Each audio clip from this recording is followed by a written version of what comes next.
on there, something for the tugboat. Ooh, Um,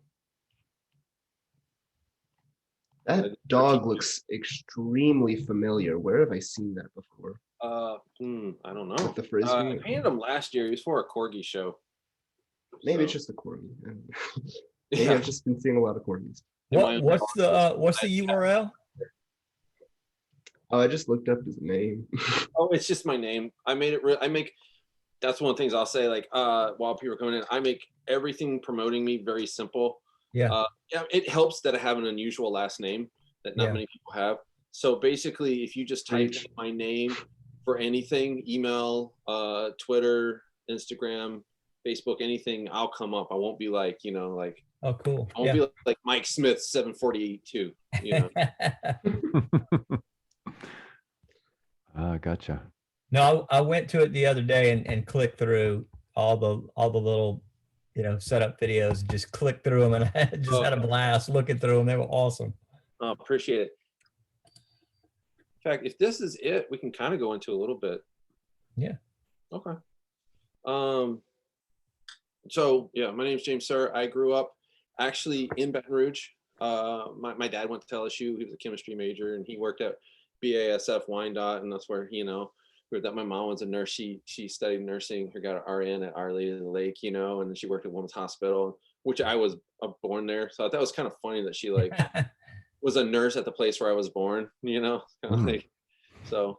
But it was also kind of I hated moving away because I loved it there and I loved the culture so much. And even though we would travel around the US, every time I'd go somewhere else, I rarely liked any place more than, back home. But in order to get into the art field at that time, when I was getting out of high school, there wasn't, for what I wanted to do, there wasn't the same opportunity there is now. There's wonderful opportunities now. There's there's film studios up in Shreveport now. There's more stuff happening in and filming in and around Baton Rouge, and animation itself is still kind of new getting to there, but there's at least courses that are offered. When I was coming up, and I was like, I want to get in animation. Like the best I could do was just find that giant. In fact, there's a newer version of the old book. It's just this, and just study this is pretty much all. You get this for like $7.99 or $5.99 depending on the decade you bought it in, and it's just all these. And I would just practice all the drawings, and and I would just grab stuff like that at like the local art store. So when I got into high school, I was at Woodlawn, and my art teacher, you can see, I've been working in the business too long. my art director, hey, here's your art director, technically. My art teacher had gotten an extra portfolio day poster for like all these different art schools and stuff like that. And he's like, here, take one. He's like, if you call the 1-800 numbers, you don't have to pay anything. I'm like, smart. So I called all the 1-800 numbers, and I got all the free brochures to different schools that I could. And I got into the schools that I wanted to get into, but I couldn't afford them. So I got a small scholarship to go up to an art school in Michigan. And there, my plan to get in animation was, I heard about the different studios had training programs. If you can at least prove that you can draw and you have at least a little bit of natural storytelling ability, they would try to harvest that, try to get applicants, and they train you as you go along, like an apprenticeship. And then if they liked you at the end of it, they keep you. If not, they let you out into the wilds. But you had this great training, and that was going to be my way in, because where I was in Michigan, they didn't have an animation program either, but they had an illustration program. So I did illustration, and when I got out, it's Grand Rapids, Michigan. Up in Michigan, they used the glove. They used the hand as right hand as the. So here's Detroit. Here's right here. I was over here in Grand Rapids. Yeah. Down here, here's Illinois. Down here, we get down to Chicago. Yeah. So Grand Rapids, it really didn't have a lot going on, but they had at the schools that they had this career service lady that companies would send in. They'd send in all these, like, oh, I just need someone to do this little job and that little job, and pretty much from like the end of my sophomore year until I graduated from college, I just did those little, just paid barely anything jobs, but I just built up experience.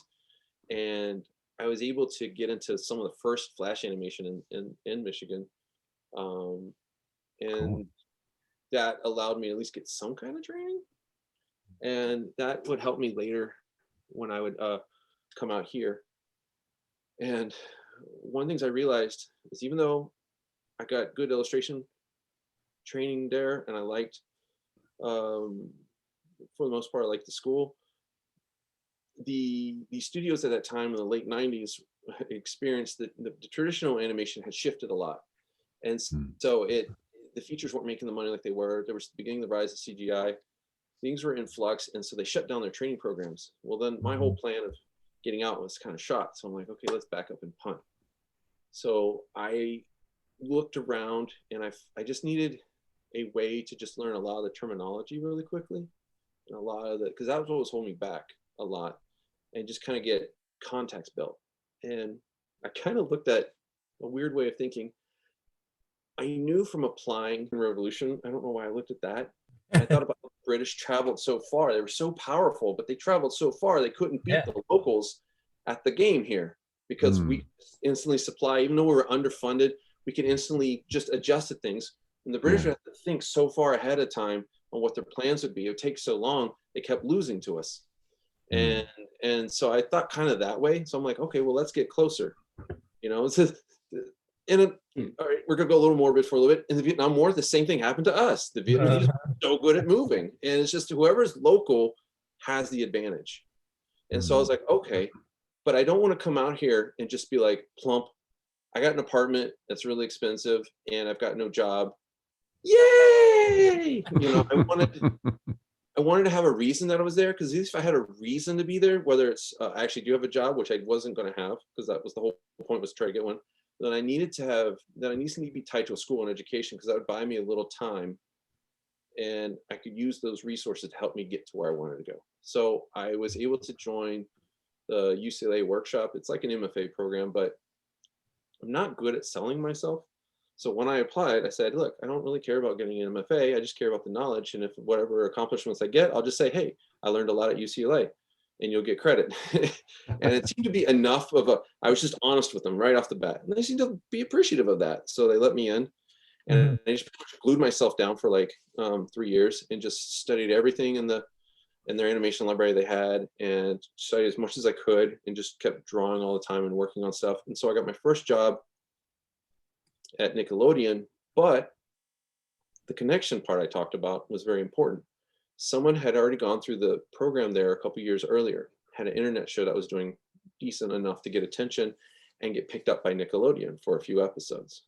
They were looking for artists, and they needed some artists who were familiar with Flash at that time. Well, I just happened to have no Flash. I just happened to know, barely kind of know the creator, because she'd come in a couple times. And so I emailed her right away. I was like, look, I'm willing to do it. And managed to get on the show along with another friend of mine that was at UCLA at the same time. And that was our first foray into getting an animation. So my strategy had paid off, you know.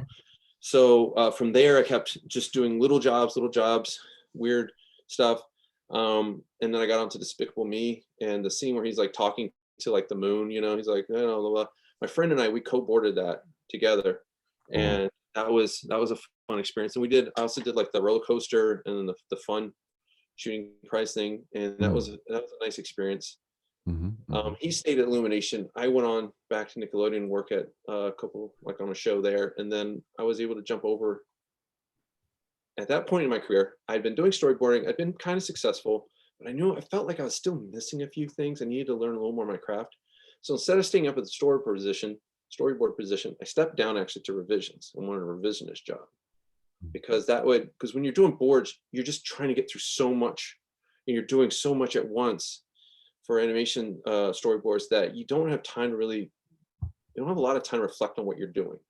If you're already kind of like at the skill level, you can do little adjustments to help improve what your situation of your successful level. But in terms of like hardcore learning, I realized again how to think in terms of strategy. And I don't know why my brain goes to war history, but I thought of that. Like, take a step down, take a lower level, and then learn your way back up. And that's fine. There's no shame in that. And that's actually I'm giving a talk Friday for a school in Michigan and I stole the name from Dr. Strangelove, or How I Learned to Love the Atomic Bomb. I took the name and I called it 28 and a half tips, or how I learned to stop being scared and be a professional artist. And one of the tips is it's okay to take a job down to learn your craft, to have enough time to learn your craft. Because when you come back up, you're gonna be super leveled up. And so when I stepped down, I was a revisionist, and I was a revisionist, and I got in on Disney, and that was super exciting and humbling to work there at their television department. I worked on Gravity Falls and Over Yonder, and then I switched quickly from revisions to boards on Tangled. Then I worked on Big Hero 6, and then I went over to DreamWorks and worked on Troll Hunters and Three Below. Wow. And then I came back to Disney and worked on Big City Greens, and then Monsters at Work, which is going to come out in July. That's been away for a while. And then I worked on I can't talk about it right now. I got to finally direct on a show for Atomic, for a show that's coming out for Netflix, but it hasn't been released publicly yet, so I can't tell you. So it's going to be a fun show. And then currently I'm working on Ghost and Molly McGee. So, and that's kind of where I am in a short, quick few minutes. And along the way, I've done little jobs here and there and side things here and there, freelance boards off in this area, or drawings for people on this, so there's always a little bit of a side hustle every so often. So, yeah. Any questions along that before we go any further? At least you know where I am, what I've done. That's all pretty incredible stuff, man. That's fantastic. The problem is a lot of the people that are really successful, again, locals, people that are local do much better at whatever it is that they're known for. A lot of people that were born and raised in the Southern California area, they would go to Cal Arts or all these big league schools here, right. And they either had family that was in animation, or they had family, like neighbors or whatever. So like their leg up is so much more. So when I compare myself against them, I'm like, I haven't accomplished anything. But I'm like, look back at where I started. I'm like my dog back here. I started down there. I'm not up at the desk level here. I started down there, and I'm like, okay, I did pretty good. So definitely. So I have to remind myself of perspective that way. So, well, the advice to kind of take a minute and see where where you'd like to improve, take a minute to reflect on what you're doing. That's wonderful. I mean, that's great to hear, especially when, at art director level, sometimes like you said, you're juggling a lot of different things, and sometimes getting back to actual, handwork is not just fun, but therapeutic. So yeah, anyway. Therapeutic, exactly. Yeah, it helps fill in like that lack of confidence you have, and you feel a little better. I call it like your art muscles. It's like for your art muscles. So, I'm going to share screen now. With awesome. The difference between animation storyboards and live, everyone can see. Yeah, looks good. The difference between animation storyboards and live action storyboards is, a lot of times, if you look at live action storyboards, it's usually just one or two boards for an entire shot. And we're going to categorize a shot. Sometimes it's sometimes interchangeable with the word scene, but really we're going to say shot. And a shot is like, you go along, you're doing this, and then the camera, and then you cut and you go to another camera setup.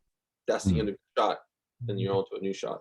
Your scene is supposed to be a gathering of all those shots. And you get enough scenes together, you have a sequence.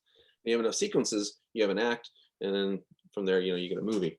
And so one or two drawings for a shot, unless it's got a lot of action in it. And today, when I was on intern at the back in the early 2000s, they made a Curious George movie through Universal. It was a feature movie.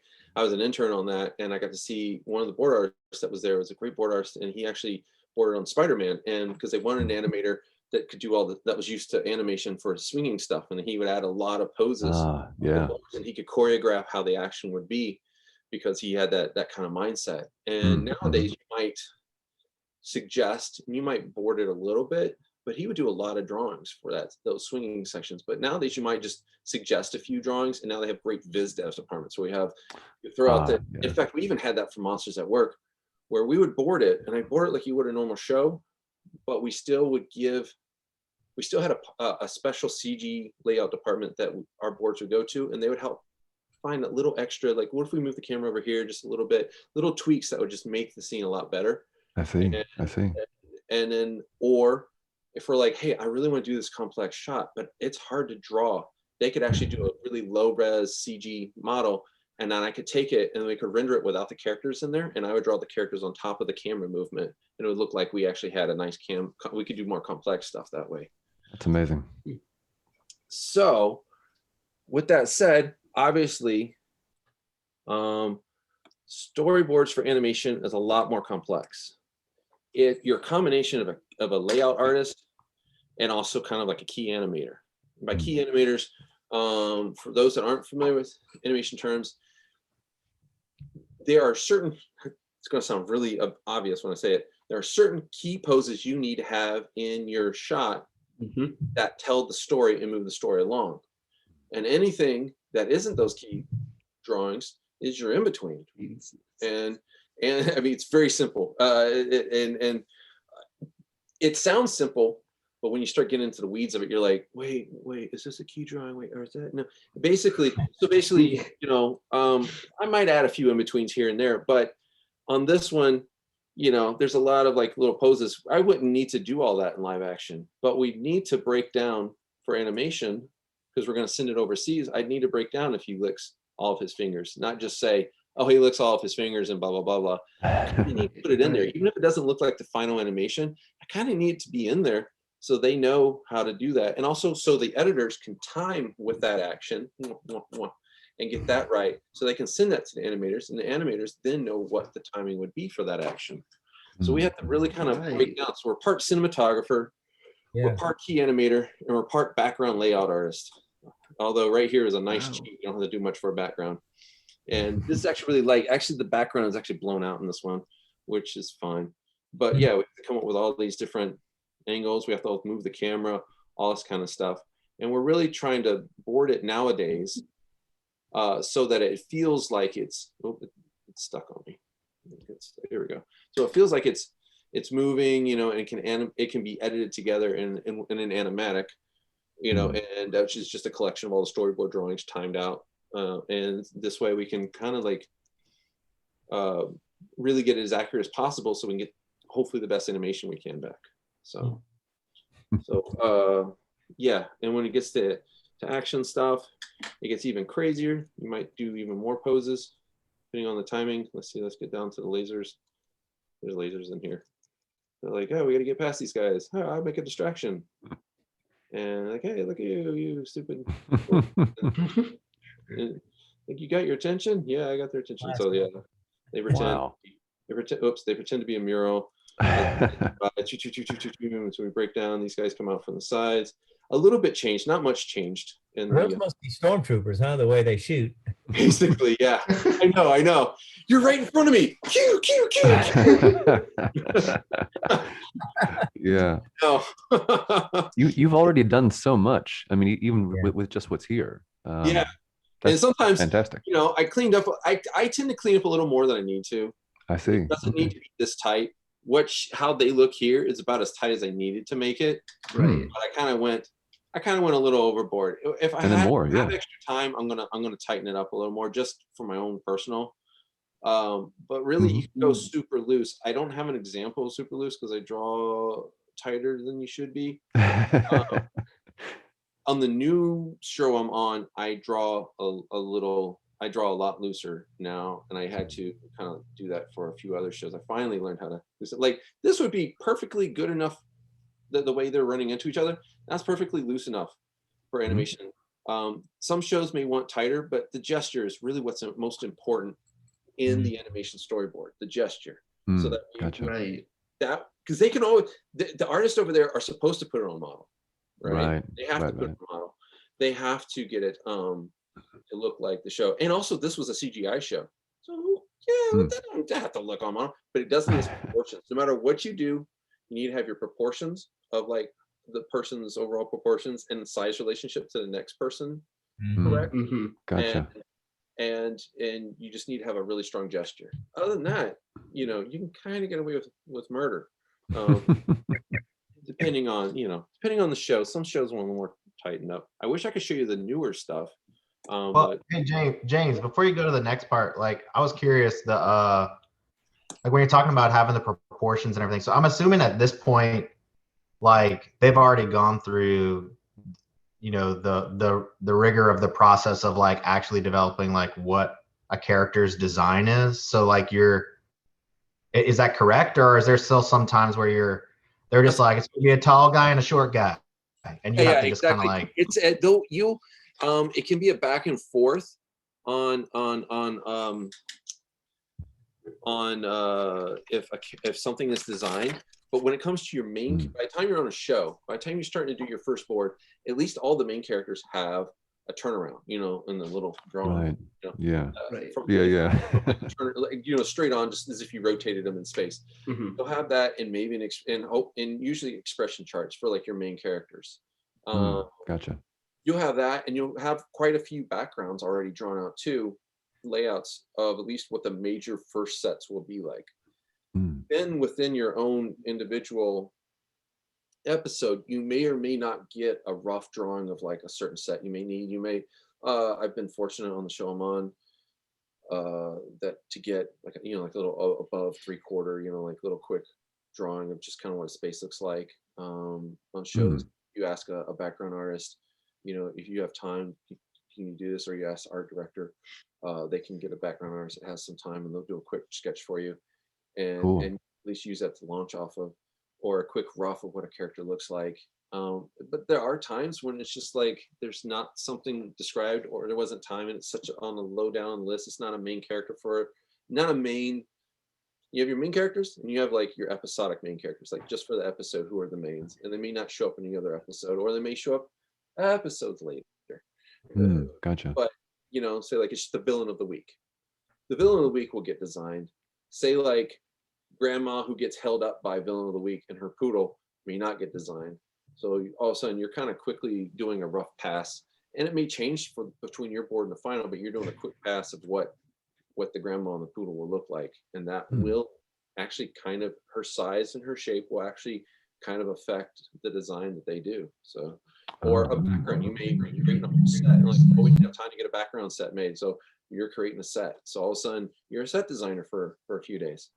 So you're wearing a lot of hats that interchange. So wow. Yeah. thank you. You said that doing storyboards for an animated show, you're pretty much just drawing most, if not all, the keyframes. All you want to draw all the keyframes. All the key. Okay. Right. This is general rule of thumb. That Okay. the last show I was on is a guy I worked with beforehand at Nickelodeon, and he invited me on to be director on the last show, and he always had this great rule that I never forgot.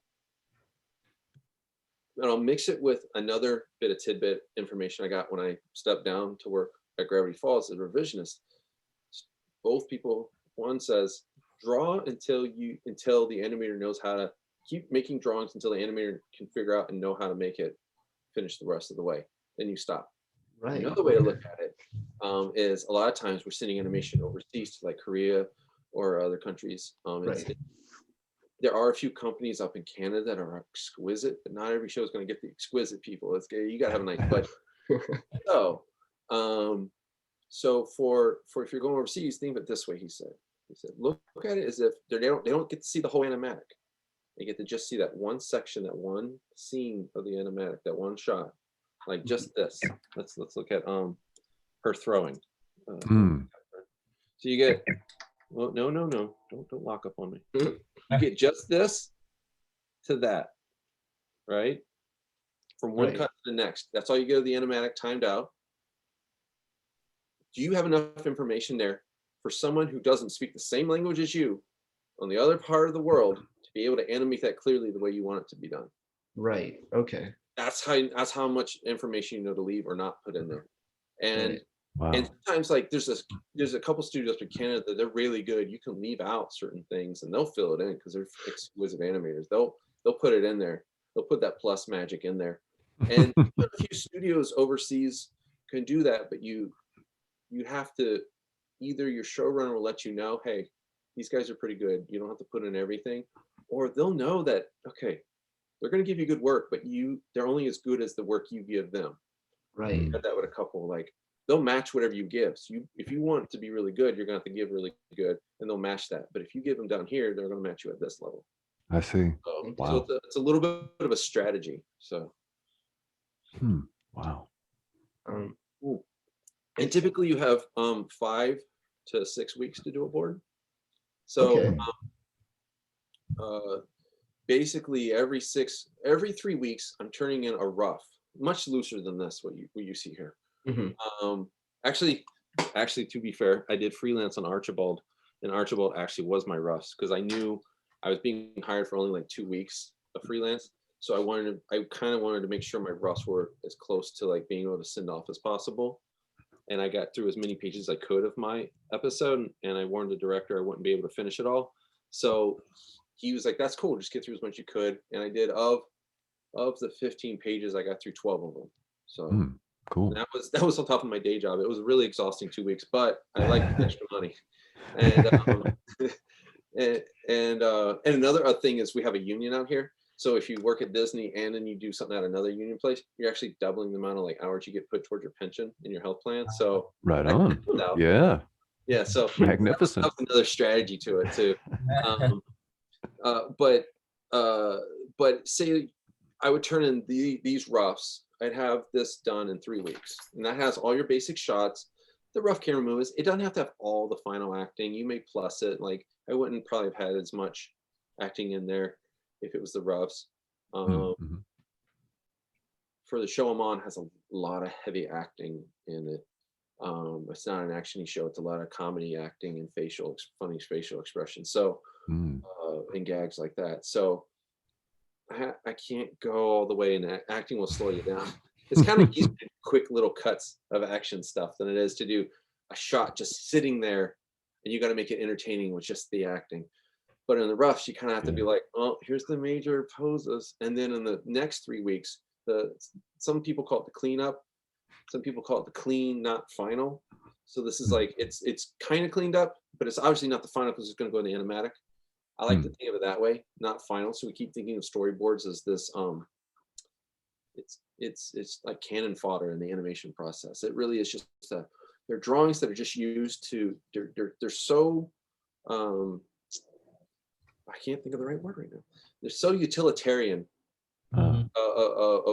within all the different parts of animation. They're very utilitarian. So a panel may get pulled out, or a whole scene may get removed, or it may get moved around, or we might need to add in some stuff.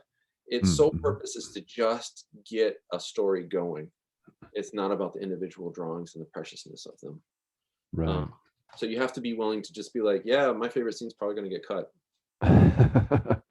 Wow. I was just about to ask, like, so how long does that process take of you just like getting over my precious art feeling, like to get to like, well, let's just see what happens here, I when you first start off in the business, it hurts, but you still get to put in your portfolio. That's how I got over it as younger. But I also did martial arts on the side to help relieve stress and workout. So after a couple of rounds of punching the bags, you're like, do whatever you want to the drawings. I'm feeling good. Yeah, it's tough. I mean, just from the cleanness of your desire to develop these sketches. I mean, I can tell. I mean, you just enjoy it. I mean, you enjoy the art, and so I'm not sure you ever get over that entirely when someone tosses out something you did. No, but if you want to get a taste of it, within our kind of like confines, this is actually an exercise because I wanted to improve my skills on the side, and also I occasionally would get asked by students, like, hey, I want to get in business. What can I do to improve my boards? And a lot of times, a lot of students wouldn't start storyboarding until like their senior year. Some got a little early start and then be their junior year. And one of the things I realized when I moved out here is people like Cal Arts and stuff like they're having them board and make a film each year. At the end of each year, they turn in a film. So they're learning, even if they don't master all the different aspects, they get to figure out what part of the aspect of the production they like. Mm, You know? mhm. So that's how you figure out, someone really figures out, like, I really do not like story, but I love drawing backgrounds. You know, I love putting spaces for a character move in. That's my jam. Okay, cool. Or Cool. another person's like, I like painting, I just don't want to draw. So they become the background painter, or they become the color stylist, or they're like, I just like designing the characters and I like designing the world. I eventually want to be an art director, you know, and I want to design characters. I want to be a character designer. I don't want to do story. And other people are insane. The insane people with bad, with wonky social skills, they are your storyboard artists, you know, and they're like, no, I love being in a dungeon room and just for hours at end trying to solve problems that don't work on the paper. It's like Yeah. you gotta have a little bit of a mental instability to do this job. Everyone else is like, you know, they kind of got their act together. They're kind of normal, sane people, and then storyboard artists are kind of like the, you know, right? Unhinged. Yeah. But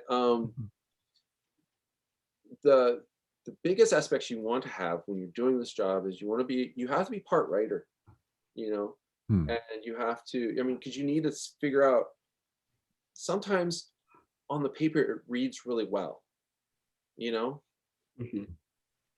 but if you read a sentence and then they read a sentence over here and another person over here reads a sentence, you're all not visualizing the same thing. Right. You're trying to translate this into images. You're taking words and you're turning them into pictures, and there's going to be a little bit of a translation problem there. And sometimes something sounds great on paper or is really quick to write on paper. Once a friend of mine got battle ensues, and was so pissed. He's like, that's going to be 2 days of a big action work for them to write that in 3 seconds. And Yeah. and usually writing, you would write out the beats of the major beats of the fight, you know, like at least the major stuff you wanted to have happen, so that way you could kind of time it out on the script. That was kind of a little lazy, but Mm. still, it'll happen, not often, but it'll happen. But sometimes something just doesn't translate. Like I had a script one time with this lady, had to keep time as she was walking towards a microwave, while she's enjoying the student playing this instrument, and she's talking to someone else. And I'm like, well, what's the hierarchy here? What is the most important thing? You can't do all of those at once. It's Right. going to look like a mess. So what's the most important thing? Well, what I ended up doing was editing a little bit. She's at their microwave already, bouncing. And she's like, I love it when students play music, you know, and then she puts the little thing in the microwave. So you had to like remove Cool. one of those aspects. So And he made the other secondary actions. exactly. And so you have to be part writer to just be an editor sometimes, to be a smaller editor. Their scripts aren't bad. You just have to like, you're translating. So you need to know what's important to the story. And so sometimes you need to edit and then also and kind of speed things along. And also know what you can change and move. One time I moved a section of the script a little later in that same sequence. It was a little later, so a few scenes later, because this just interrupted the flow of what needed to be happening here. And actually the writers and the showrunner were very happy. They're like, yeah, I'm glad you moved that because it does flow better. You just need to be able to recognize that and have the confidence to be like, I think you still want to ask, is it okay if I move it here? You know, but you know, you still want to be able to like see be able to have enough knowledge of story to know where a story problem is and how to fix it. Right. Right. Wow. And then again, cinematographer, all this kind of stuff. So this story exercise, because one of the things, like I said, is students usually don't get to board until they're like junior, senior year. Well, they need some boards to put in a portfolio, and they also need to catch up to the Cal Arts people who have been boarding a little longer than them. So I developed a way like, what if I'm doing this in the evening? I've had a day of working and I kind of want to do a little extra. I'm not completely tired. I got a little extra energy in me and I want to kind of improve my skills. And there's 2 ways you can always do this to get better board artist. One is you can just watch a movie, but here's the trick: turn off the sound, turn all the way down. Because you get lulled in by the music, you get lulled in by the great acting, and you take your little sketchbook and you make little drawings. I actually found this little thing. It was supposed to slides go in here, but I figured if you traced it on a piece of paper, it makes the same size as like a viewfinder thing. Yeah. You know, and I'll draw on that, or I'll just draw myself, and you draw little, you just draw a little, stop and just kind of like, okay, how does this shot work? You know, like how is it set up? Does it pan over here? Okay, let me draw up a little pan. You know, it doesn't have to be accurate. You're just doing quick little, I mean, they're garbagey little thumbnails. And you just kind of like follow what the director was thinking. And by not having the sound on, you can follow their thinking, because now you're thinking visually like they had to be thinking. Except they got to take it all the way to timing. But the even better way is to actually make your own board, because then you're practicing the writing part. You're not just following the technicals. So I came up with a process. I came up with an exercise, not too unlike you might find in some other studios, but I did 1 or 2 little changes. And with this storyboard exercise, what we got is, whoops, I'll get this back here. You first want to start off with, come on, my fancy little reveal. I didn't have time to make my fancy PDF, so hello. But it's cool to see this program in use. I was put on a Clip Studio by a web comic artist. Yeah, exactly. It's fantastic. I switched over to this because I didn't want to pay monthly for Photoshop, because I'm just using Storyboard Pro for me, for my job. So I'm like, why would I want to pay for all this Adobe equipment that I may not get to use in the evening? Now, the studio will pay for certain things, but I'm like, I've got Clip Studio, I could just buy it, I own it, and I don't have to pay monthly. And if I need the other stuff from Adobe, I'll gladly rent it for like a month, whatever. But I'm not continually having it there and being like, man, I haven't touched Photoshop in a couple of weeks. I just paid 3 weeks for Photoshop I'm not using. So good strategy. Yeah. So so with this, get a prompt. And this is very, very open. This is very loose. Guidelines can be, you want one word only, you know. Don't be like, you know, girl sells cookies in Nebraska under rainy conditions. No. Make it cookies. And then figure out from there. Make it really abstract, so it forces your brain to have to come up with a situation, you know. And obviously, when we're starting with characters, the easiest way to get a story going is a character wants or needs something, you know, something's missing, and in order to get to what they need, there's something of the complete opposite in the way. So if they're like they're just trying to relax, you know, you have them like be just annoyed by the most uptight you know, like most anxious, like high energy person in the world. They're like, I'm just trying to sleep, you know.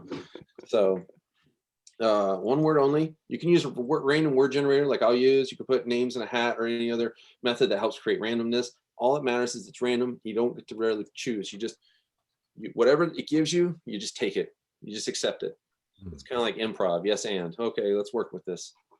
And sometimes you're going to get ideas. You're like, yeah, I got an idea right away, or I like this idea, or I like this word. And other times you're gonna be like, I hate this. And you know what? that's good for this training, because some days you're going to get a section or you're going to get a page you just don't enjoy, and you kind of have to go through it. And so then step 2, come up with a story. There's some guidelines to that. It's not as vague as that. You don't need to write a script. You don't need to do write anything down. You don't have to make it a full, like, it's not like this is supposed to be casual. It's supposed to be, if you need to write down a couple words, like, oh yeah, it takes place in a mall. Oh yeah. I like that idea. I was thinking of a chestnut. I don't know, chestnut has to do with a story, you know, and yeah, make a story out of that. A mall cop at a rodeo with a chestnut. There you go. Try to see if you can come up with a story off of that. So so you don't need to write a script unless it helps you. It's whatever helps you. So that way you're helping develop your own ways of working too. It's a way to help developing working habits. And then you have no more than 25 shots. Now we talked about, like, a shot is from one cut to the next. You know, every time the camera moves to a different setup, that's a shot. And also sometimes the set scene in animation, they'll see scenes. That's kind of there'll be a fight between this. Background artists are kind of the ones that made it called scenes in animation. So, but it is technically a shot. So you get only 25 of those. So you gotta be really economical. And the reason why we do this is you can go over the 25. But this is supposed to be a quick exercise. This is something you can do like in a day or two, so that you can kind of move on with life. And you just kind of like, you know, you do like it's like going for like a walk, like a 45-minute walk. You know, you did a little exercise. You didn't kill yourself, but you got to at least, you know, you weren't sitting around your butt all day. So, so you have 25 shots. Now within each shot, you can have as many panels as you want. Some storyboard things, some storyboard exercises at studios, they say a maximum of like 200 panels because they want to teach you how to edit. I want the same thing too, but I want you to be more economical in your shot choices. So 25. But I do know that sometimes when you're doing that, sometimes holding a camera on something and just letting it go, just roll on a character can be fun and really a great story. So I like to have a little fun. If you want to go nuts, you can go infinite on those panels. But the whole goal is to try to make a short film. This is like a short thing that would be play out in like a minute or two. We're not engaged in any more than that. So another strategy would probably be like only have 1 or 2 characters really. For example, I came on, I had the word keys one time, and I wish I don't know what I did with the storyboard. I had it all thumbnailed out, and I don't know where I put the thumbnails.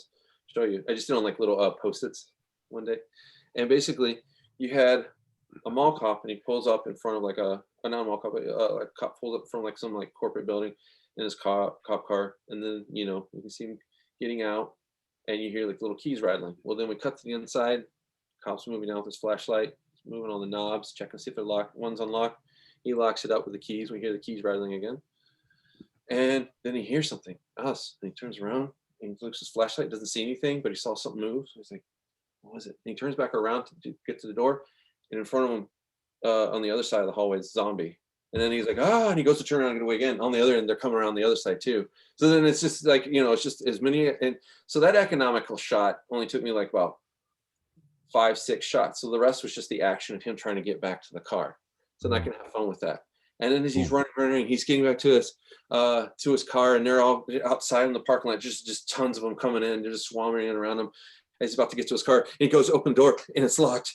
And then he's like, and he pats himself down, and we go back to that doorknob that he had, and the keys are just swinging in the doorknob. It's like 30 zombies passed in the background. And then the little hands close in on him, and he's like, and then that's the end. And that's what we can do with the word keys. But we got a little story out of it. And and it could be done in 25 or less. And so we're just trying to come up with short little things. So it's like we want to keep it short. I had a student I'm working with right now. I had to like rein them back in. Nope, cut down. If a story gets complex, don't add more story to it. Trim down the story. Make it simpler. You make it simpler, you can see what's most important. Don't add to it because you're just piling mud on top of a problem. So then after we do this, within each shot, you have unlimited panels, and that's very simple. Draw it as you see it play out in your mind. But here's the trick. As a director, he once said, like when you read a script, don't just think of individual drawings you want to draw.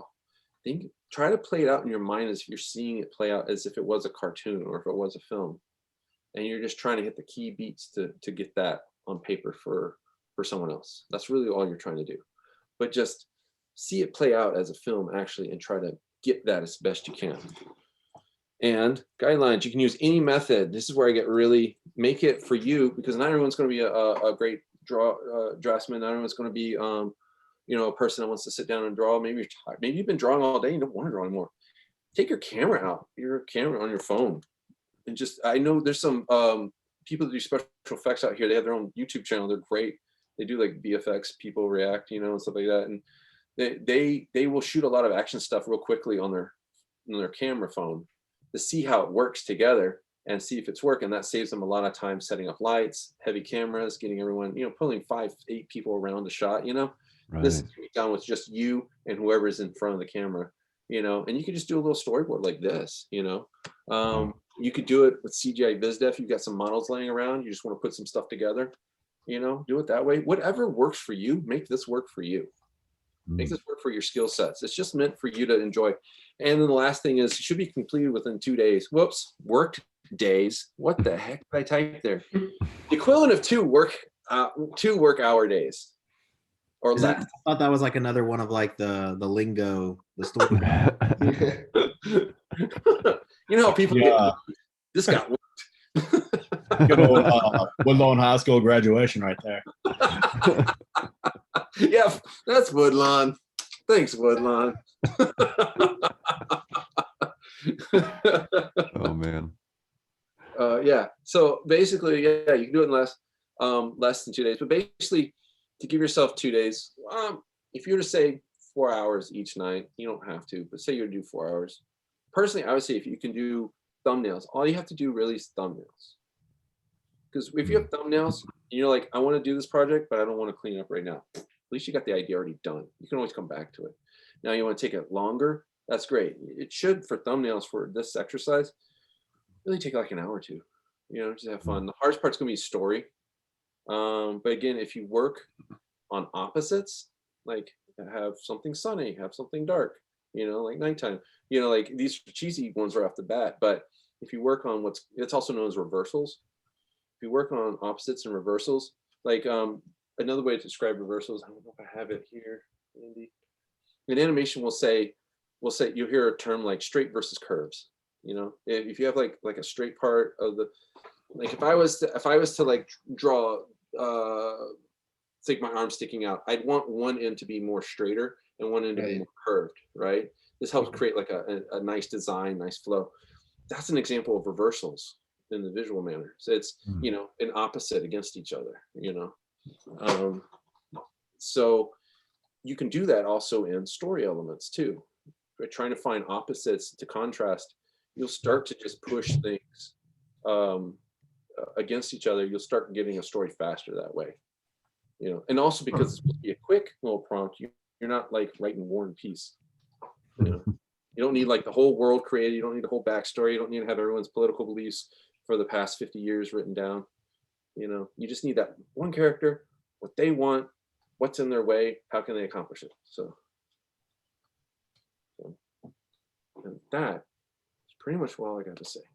Oh, an exercise you can do if you don't want to do storyboards, because I got the idea of stories working that way. It's because my life drawing instructor at UCLA, he did life drawing for like Disney and taught there and all these other studios. And like this old wrinkled guy has like a colloquial ear implant. So like when he didn't want to listen to it anymore, he would just like take it off and just draw. You'd be like, Awesome. and so he said, if you're ever stuck, you don't know what to draw, just draw something, anything, and it could just be a square. So that's the most you got creatively is a square. We'll do the opposite of that. Okay, well, I'll do a sphere. Okay, well, you did a sphere. Okay, now do the opposite of that. Okay, it was kind of even. Well, so why don't we make it tall? Okay, well, the opposite of that, we'll make it really short and maybe wide. And then like maybe we'll actually add some arms onto it finally. So basically just keep going opposite of what you last did. And it just forces your brain to have to bounce around. So eventually, before you know it, the brain's working. You're like, oh, I know what I'll do, blah, blah, blah, blah. It's just a way to like slowly rev up the brain if you're ever just stuck, which I needed last week. That's excellent. Wow. Nice. So yeah, that's all I got to say on that. So I'll stop sharing.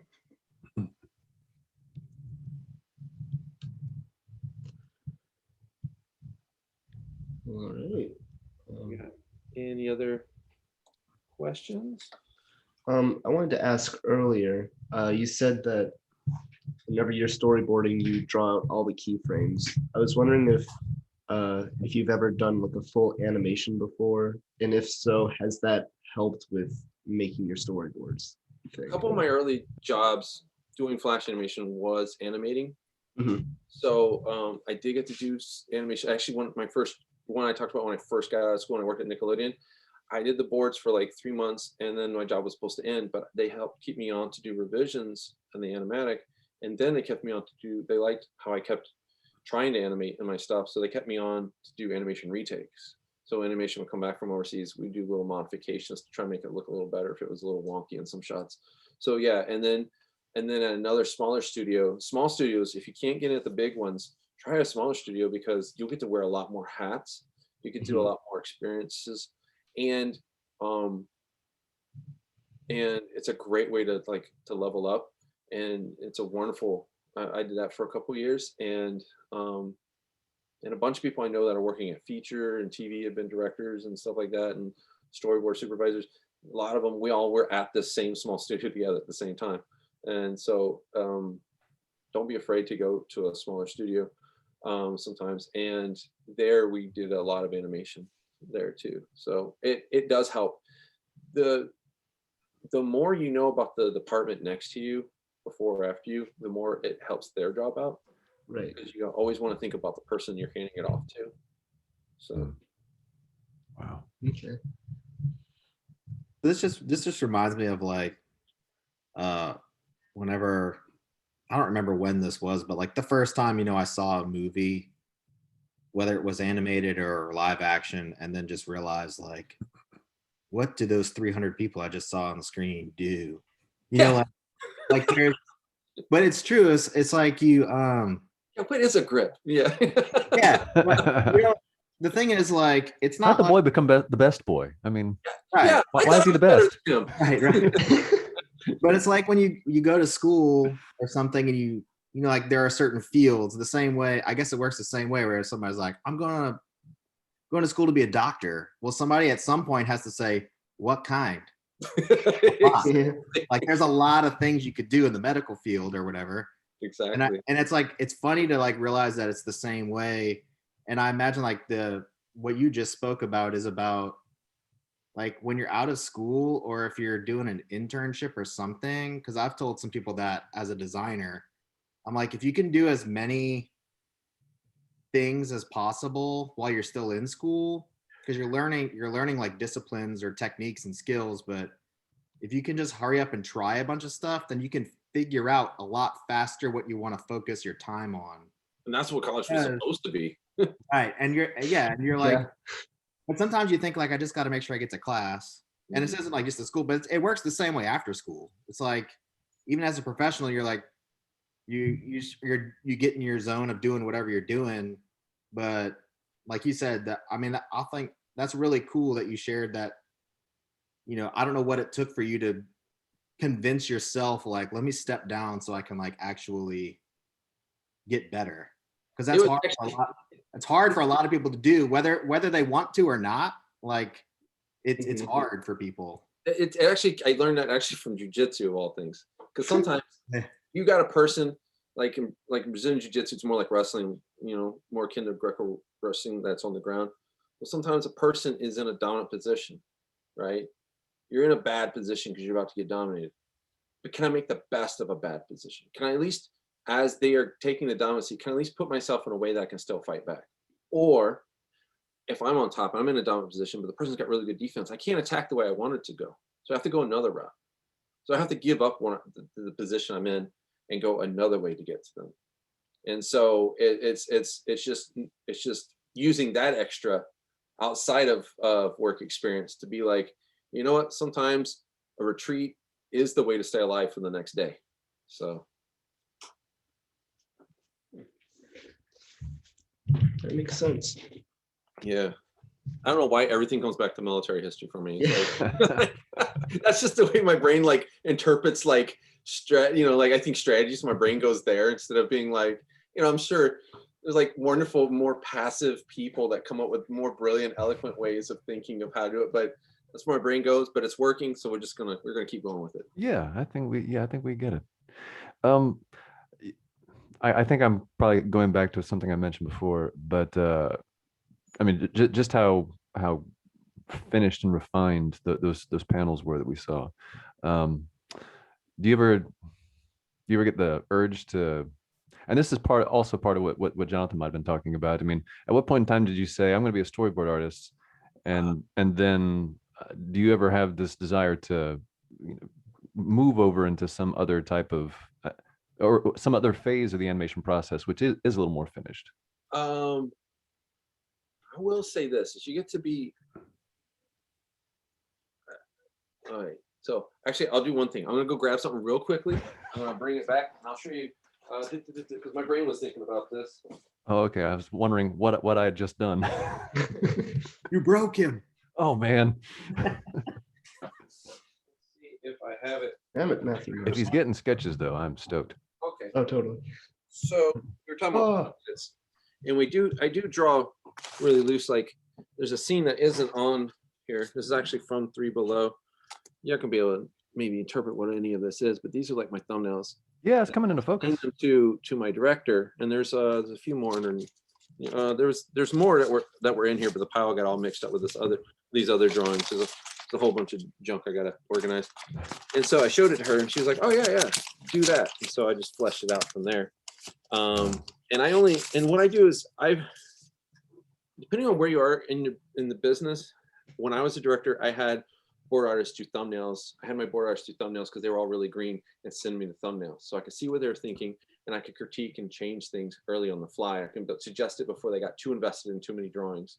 Like, Yeah. you do this, or that's a great idea, but what if we did this and that and that? So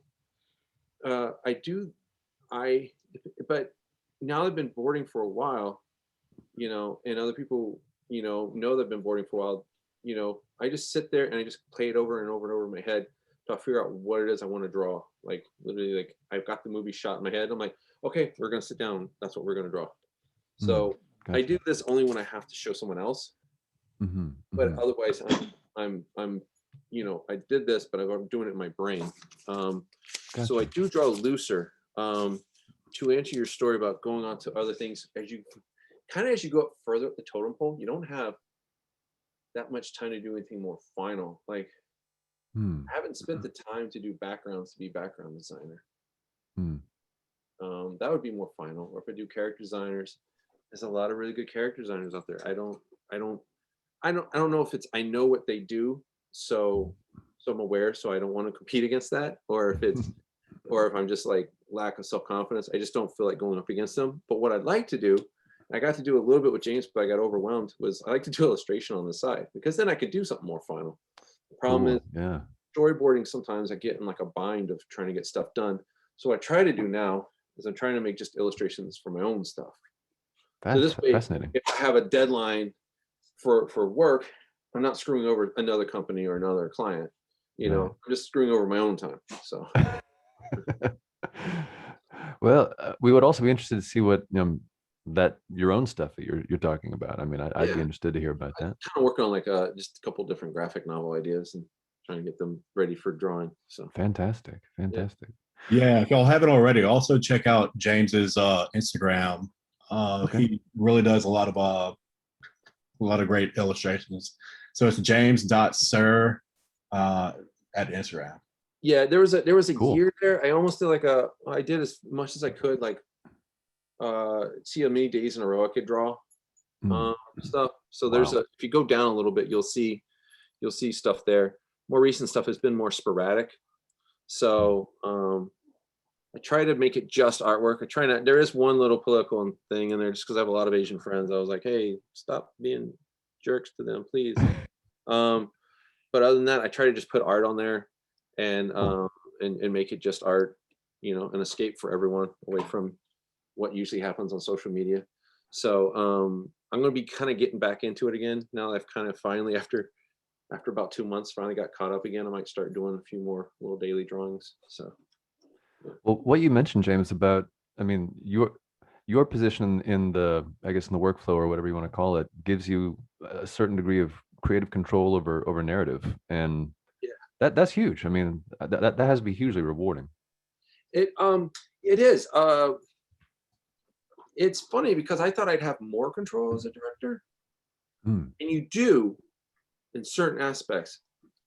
But I really like having it more upfront with the storyboarding process. I realized that but in directing for animation, at least, you get more in the editing side. You can have a lot of fun with the timing and editing, and you can even change stuff there. And when you ask for revisions after the storyboard artist is handed in stuff, you got revisionists that help out, and you are basically a glorified revisionist. You get paid a lot of money to just be a revisionist. So you're not drawing more refined drawings. You're drawing them really fast because you got no time to get them done. Right. Or you're giving them to revisionists. And if you're lucky, you have experienced revisionists that are basically as good as board artists, but they just don't want the stress. And there are some out there. There are a decent number of them out there. And so you get those on your side, and you can rock and roll and plus things or make changes as you need to. And then you have fun in the editing bay with the editors, and that's where the fun of a director is. But your more finalized piece is not an individual drawing; it's a moving piece of film. So sure enough, yeah. Wow. So it's a different polished over thing. Gotcha. Yeah. That's amazing. Trying to see I'd here. imagine, I'd imagine those skills are like we were talking about all those different vast skills, and Dayton brought up like some good points, but that also adds to that whole idea. I mean, I kind of equate it to like comics in a way of how like some people absolutely want the right to draw it. Like that's what they get excited about. And other people are like, I don't want to think about that. I just want to make all the blacks look perfect and like get the perfect like, you know, dimension on this object or whatever. Like they're like, I'm an inker. Like that's what I want to do, you know? And then there's another person who's like, don't even show it to me until it's done and then I'll color it. You know, like, exactly, or whatever. exactly. Like, and they're all equally valid because they're all equally yeah, neat. you need them all. You And one need other them all. person's like, for some strange reason, writing letters makes me happy. Right. Exactly. Photography, that's my jam. And it's great because, oh my God, comics would look awful without a great, like when you're trying to like do your own, you're like, oh, I've seen comics. I know how they do lettering. And then you go to do your own. You're like, wait, how did they do that special effect? That looks so good there. And mine looks like, ew. You're like, how much does a good letterer cost? Because they're worth their weight in gold. I hear you. Nice. Um, Oh wow.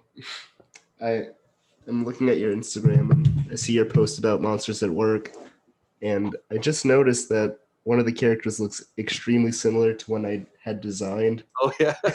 And I haven't even like Cool. heard of the show yet. So That always kind of hurts because like a couple times when I was I did a brief pitch for Cartoon Network and had a show in development for like a couple of months there, and it was the proto form to Gravity Falls. That's why when I worked on Gravity Falls, I'm like, oh, so this is my idea when it works, because it was like also a grandpa. It had supernatural elements, you know, but it was and it had like a brother and a sister, but it was slightly tweaked, and so but we didn't get to work out all the mechanics yet, but the difference was Alex Hirsch, who created Gravity Falls, was like he'd already been, by the time I was trying to build my show, he'd already been like a showrunner and a writer on a show, so he already worked out writing issues a lot. He already knew how to analyze writing issues, and I was just like a little baby at that point and trying to figure that stuff out. So by the time he created Gravity Falls, he'd had all this experience of like knowing where the pitfalls are of a show, and I was like still like, I like to make cartoons. and so he was able to make the one that worked. So right. Cool. yeah. When that happens, sometimes you get an idea that someone else has too. Like when my friend had a show at Cartoon Network before that, it's like they had it was based in the swamp, and had all these, they had that year, just everything was based in the swamp. Everyone just whatever the mindset was, all these shows were just based in the swamps. It's just weird. It comes in weird waves like that. So, everyone wants a dinosaur show, or everyone wants, so. Have you ever had to like storyboard for a pitch versus like storyboarding for an episode or something that's already like definitely happening? Yeah. And how different is that process for you with the Creating a pitch? Yeah. Creating a pitch is a little different. You don't really store. Actually, I've actually got a friend that's actually asked me to do some stuff starting next week for him, and it's just like 4 like little illustrations, and it may go to color, it may just stay black and white, and it's just 4 illustrations, just help sell the idea. It doesn't have to look like the final project. It's just to sell it, to get it moving to the next phase. And those are a little different. It's a little different mindset. It's a lot more fun because one reason why I like to do illustration on the side is it's nice to not have to keep track of. Like when I turn in a board, I'm turning in about 1,200 to 1,600 panels that I did in 6 weeks. Wow. And so it's nice to do something else art-wise. It doesn't require that size of commitment. That's another reason why I also keep the shots small, because they can get out of hand really fast. and that's why we keep this for the storyboard exercise. We keep the shot number really small because we want to keep it small. It's a quick story. Just to quickly get your brain thinking and move on. And Gotcha. it's basically the same as like when I said my life drawing instructor said, take a character and then draw the opposite, and then draw the opposite, and draw the opposite, and draw the opposite of that. It's the same thing, but kind of like I was trying to develop that for storyboards, and that's where I came up with the storyboard test. exercise. And then, but yeah, I just want to do illustrations where it's just one little drawing. Like, I still want to worry about the story. Does it tell a story? Does it have fun? But I just want to worry about that one and just move on. Yeah. Out of curiosity, do you happen to have any of those like exercises like laying around? Not in this stack. I wish I had them in this stack. No, not in this stack. I just grabbed a real quick stack of stuff. I don't. But I have, I do have a marker drawing on my dog. That's awesome. She's an ugly thing. That's awesome. Not on hand. Not in this pile. Sorry.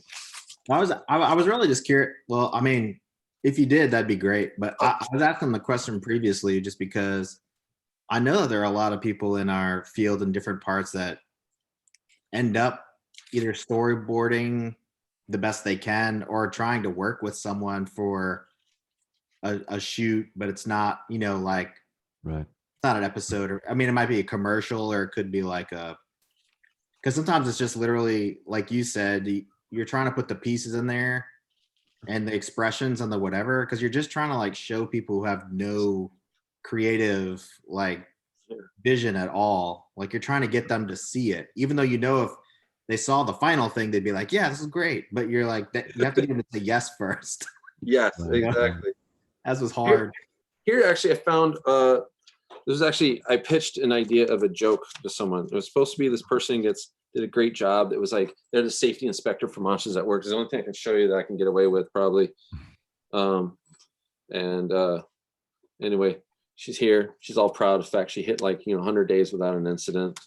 And she grabs her little jacket and she opens it up, and inside is a little fist that says "You're awesome," and then she fist bumps it, and then and then. But I ended up having actually, that episode got canned. We did another episode altogether, but I actually had another joke in that moment where she's all proud of herself, and a monster comes up and it's just a hand, with an eyeball in the middle, and it's like, "Good job, you did great," and he keeps going by. So, in that show, I got to actually do just some like rough pitches, like they might not. Some of the stories were being written right there, and they wanted us to be kind of more involved. So we might just draw out like a little gag like that. But then they're like, okay, yeah. Or, if you want to change a section of the script, back it up with some drawings to prove what you got in mind. So, Oh, yeah. So they're just asking y'all for some raw material, and as they were piecing the story together. yeah, that Cool. show would speak in that way. I never get that. Usually it's, there's two ways to do, there's two types of storyboard shows in animation. There's ones that are script based, and there's ones called board based. Now, script based, obviously they give you the script. It's a lot of the story has been figured out. Board driven, that's actually what it's called, is they give you an outline of major beats, and then you basically fill out the rest. You're like part writer. But these are actually also shorter cartoons. This would be like 7-minute or 11-minute, because it's hard to do a 22-minute made up on the spot kind of show. That's going to drive people insane. So Gotcha. Wow. that's a lot to have to do. So it's usually you and another person, and you're in charge of, like, for Big City Greens, they'll have 2 board artists for that 11 minutes. So that way they break it down. Theoretically, each get like 5.5 minutes, or there's 6 weeks. But they're writing, the dialogue, and they're also coming up with the shots. They get a lot more on their shoulders. So, but some people, that's the most rewarding thing for them, and that's kind of what the storyboard exercise is like. You're basically doing a board-driven show. You're coming up with everything yourself. Gotcha. So that way you're exploring that mindset. You don't have to wait for someone to bring, right? Because the other way you could do this is you take a paragraph from a novel, and you try to interpret that as visuals, like a novel you like. I see. The problem with that is they get to draw a lot more descriptions. A great way to look at how do you know how long something is on the screen is write it down. Like, person walks into a room and sees, alien with ray gun. Now, if visually it takes longer than I just said it to show up on screen, you're doing it, your timing is all off. If it takes like a person opens the door and sees alien with ray gun, and it appears about that fast, you can even kind of be a slightly slower speed of saying that. boom, then that means you're telling the story at the right timing level. You know, that's kind of a rough way you can time Cool. out how your boards are working. Am I adding too much, or am I putting just the right amount in there? So Fascinating. yeah. So I mean, you're basically gauging. You're sort of walking the beat of someone's attention span by saying the action. And Because each line, each thing you show on screen is basically a sentence. hmm, It's a sentence with picture. It's a picture using pictures instead of words. gotcha. You know, you know, Cutter's proud. She reaches into her jacket. There's a fist there. She fist bumps it. Oops. She fist bumps it. Boom. Mhm, Done. mhm. You time it out Gotcha. at about that speed, and that's pretty much how it goes. It seems like it would almost work like if the reverse of it would be if you were watching a movie or something and you literally are like just calling out what's happening visually. Yeah, And it's exactly like that. kind of think of it in that sense of just like that's the pace is you're mentally stepping through all the parts, and that's how you know like, well, I don't need to do that many frames or whatever right here because like that's going to be done by the fast. Exactly. Exactly. Yeah, because you're not actually animating when I say key animating. You're literally just taking the key moments, the most that you need to get it through. Yeah, and that's exactly one of the ways that they actually talk in some of the storyboard training things. They actually say, think of it as sentences. And like you said, like if you saw something on screen, how would you blur it out really fast? That's what you draw. So Wow. Indiana Jones runs across a Nazi airplane. They're loading the Ark. Okay, boom. That's probably 1 to 2 shots right there. You probably do it in one big longer shot that takes care of all that. And Wow. then, like mechanic punches him in the face. Boom. That's a real fast one. Yeah. Wow. Gotcha. Hey James, what was your I guess the most memorable, like rewarding show that you kind of did, but was also the hardest, the kind of Also the hardest. Okay, if you add that extra one in there, it would hardest would probably make it this show that I'm on currently or Monsters at Work. Now, if you were to just say like, what's the most memorable show that you worked on? I would say it'd be a tie between Wander Over Yonder or Three Below. I loved the crew, and sometimes if you're lucky, you have a great show and you have a great crew. If you're not so lucky, the show's kind of meh, but you have a great crew. If you're just absolutely miserable, it's a horrible crew you don't like, which is rare, and you also don't like the show. And but the crew is really the key that holds everything together. If you have a great crew, we've been like when we were at the small studios, we were working on some terrible projects. It didn't matter. We were having a blast. We were having fun. So Cool. whatever. So That's fascinating, though. I mean, yeah, the culture that's around you is hugely important. yeah, a good showrunner keeps the morale up, even if you're all just polishing a turd. He's making sure you have fun with that polish. Wow. I Cool. kind of want to ask for like some of like the students here, like Southern Louisiana, in these obscure art classes. You probably answered it earlier, and I may have like blanked out. But like, what would you recommend to get us to that? Like you were saying earlier, like from that floor level to at least that desktop level to even higher. I say practice gesture drawing. Right. And as you're doing gesture drawing, sometimes characters can get a little mushy. Mm-hmm. Your figures can get a little mushy. So as you're practicing the gestures, think of each gesture as telling a story. What is the story within? I mean, sometimes you're doing like a minute-long gesture. You're like, how do I find a story that fast? Person's picking fruit. Mm-hmm. So my focus is picking fruit. Okay, well, it's going to be everything that takes it up towards. So that's going to be the focus of my gesture. Everything trying to feel like the character's reaching for something. Right. Character's doing like this. Like the bouncer just throwing out someone or something like that. Or it's a maybe whatever pose it is, trying to find the story in there. Right. And gestures, so that way quickly you're identifying how to tell a story with your gesture and your art. Mm-hmm. And then then also learn how to, that's going to be key, get your gestures first, and then second, learn construction. There are some artists that get there that when they do a cleanup drawing, the characters are all just mushy and they're like, it's like a it's a little too close to fire. It's starting to kind of slide, you know, and learn a little bit. You don't have to be an architectural drawing major. Just learn a little something about like how this is built a little bit without being a doctor of anatomy. Just how to basically tell it in simple shapes that just show that it's connected. It's not all just barely hanging together because you don't know how they connect. You know, like be able to draw. If you can draw a cube in space from any angle, right, you can probably do construction. You're just adding cubes and spheres onto that. You know, and then third would be just practice little storyboard exercises so that you get up and then you know study actual films, like I said, about the volume on, and just practice. You know, like, okay, I wish I had it here. I had some. I actually did the opening of Empire Strikes Back, and also a couple of Godfather scenes, and they're really, really, really loose. What you're talking about totally makes me think of Christian. I don't know if you ever follow this account, but it's telling me I can't remember the name of the people. I think it's like 2 people. But they make those like how to draw. Yeah, but yeah, they're amazing. But they do some cool stuff like what it just reminded me because of what you were just saying. Like you don't have to be an architectural artist or whiz, but they're just like think about things like where's the horizon line? If you put it low in the frame, it makes that person look big and powerful. If you put it high, it makes them look smaller and in space and things like that. Not only that.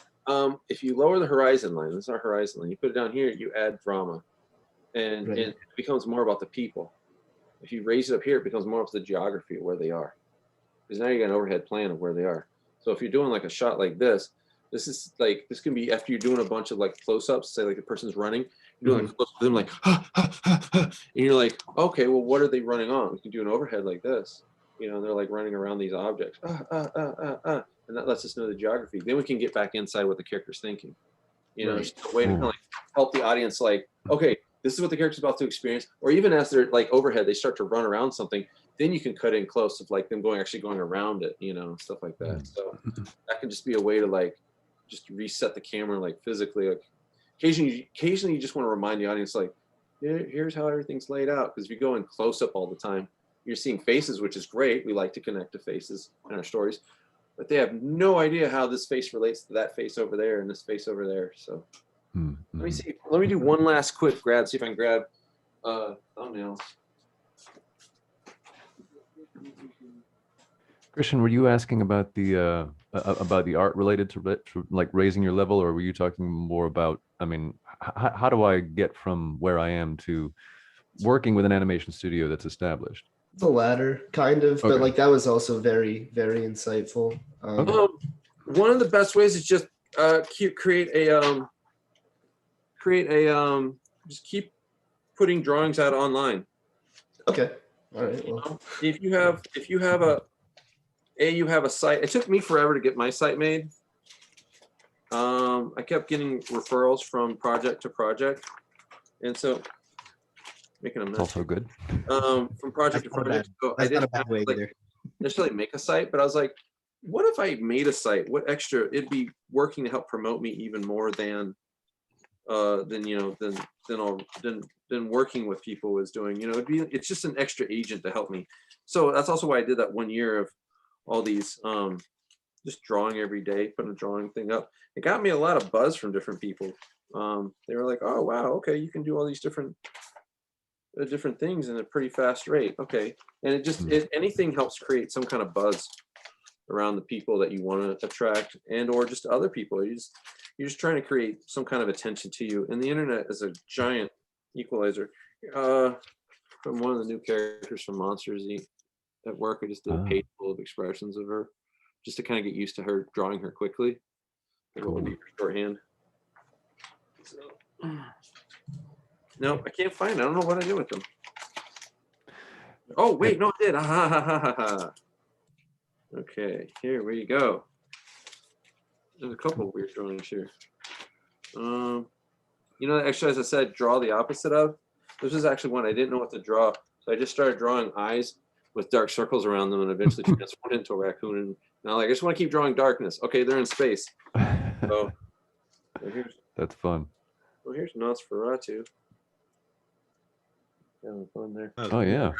So when I'm doing like studies from shows, there's one, if I use that template thing that I use, I trace, this is from Paths of Glory, a black and white Kubrick film. Right on. Mm-hmm. So I just did, I don't care about how tight it looks. And I just added a little bit of tone because the scene it was in a dark setting, but I don't care that much about tone. I'm more interested, for me, and that it's different for everyone, what you go into. Maybe you want to just study the lighting of it. Mm-hmm. But for me, I just wanted to study how the shots were set up. And I realized I wasn't paying attention to him before in this scene was every time Kirk Douglas goes up to the front of the camera, this guy is coming around the back and giving him a moral question. Like he's a colonel, he's a general who wants this colonel to take his troops basically a suicide mission. All of his troops are going to get killed. He doesn't want to do that. He's like, what about the cost of life? And so he's always like a little imp, like a little devil on his shoulder. And he's always, in the front, he's giving him an order when he's in front of the scene. Whenever he's in the back, it's always like, but what about your career? What about this? So he's like, so they trade places for an actual story reason, Fantastic. Up in front, he has a moral dilemma. We see his face and emotions, and he's getting tempted with that question, So I didn't realize that until I actually did this study. I'm like, oh, I get what he was actually trying to do film wise. Otherwise, I'm just like, okay, they're walking around each other. What does it mean? Here's Godfather. Like it's really rough. This is me just trying to figure out like, calling on the phone. Something happens. He's like, I'm gonna go right over, and then he's like leaving the house, and then drives the car over. Spoilers if you haven't seen it. He gets to a pool booth. And this is a big long pan, so I tried to mimic what the pan would look like. Fantastic. Be accurate, but I'm just trying to see like, oh wow, he went a lot longer than I thought he was going to. Because he shows the car, here, and it gives you time to go around. And then he comes down the street, and then he turns into the tow booth, and kind of like makes it feel like the time is settling down, and everything's getting calm. So you don't realize that they're about to close the doors. He's about to get machine gunned down by a bunch of gangsters that pop out of the tow booth and from behind some bushes and stuff like that.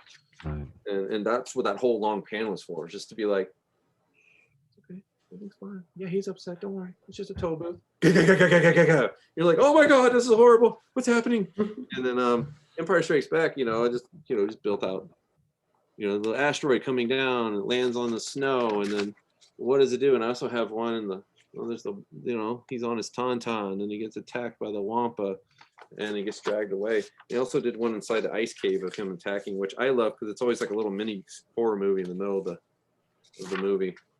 And I love realizing when I watch that movie every time this is the movie that taught me how to board really when I didn't have classes. Like the amount of layering of foreground, middle ground, and background elements in all of the shots. Right. The director put it in everything. The cinematography on that, it's supposed to just be a pop film, but the cinematography on that is gorgeous because there's so much depth in every shot because he adds a foreground element of some size and a middle ground element and a background element. So everything just feels like you're in the world. Well, that was wasn't that a dare? I mean, like the first Star Wars movie. I mean, George Lucas. I mean, this auteur, highly technical director, was wanting to do other stuff, and some other big name. What was it? Whoever was working with him at the time. The guy who directed Godfather. Help me out. Coppola. Yeah, he's like, I dare you to make a sci-fi movie. Yeah. And George is like, okay, I'll do it.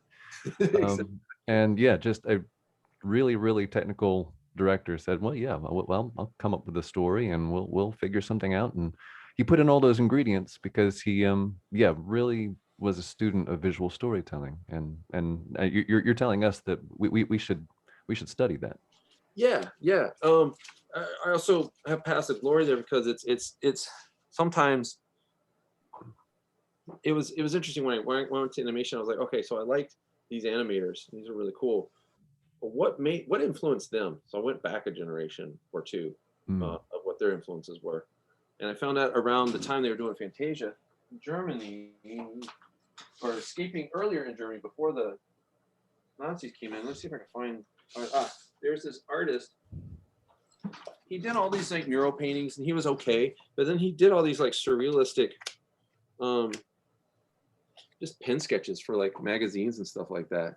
And at the time, what was coming out of a lot of the influence in Europe was, you know, stuff from Africa, because that was being explored at the time. So a lot of hippos, elephants, and turtles and ostriches and stuff like that. Well, this became the influence of the Fantasia, when they're doing all the hippos and the ostriches and the elephants dancing, because they were looking at this guy's stuff and like, it's so fun, it's so expressive.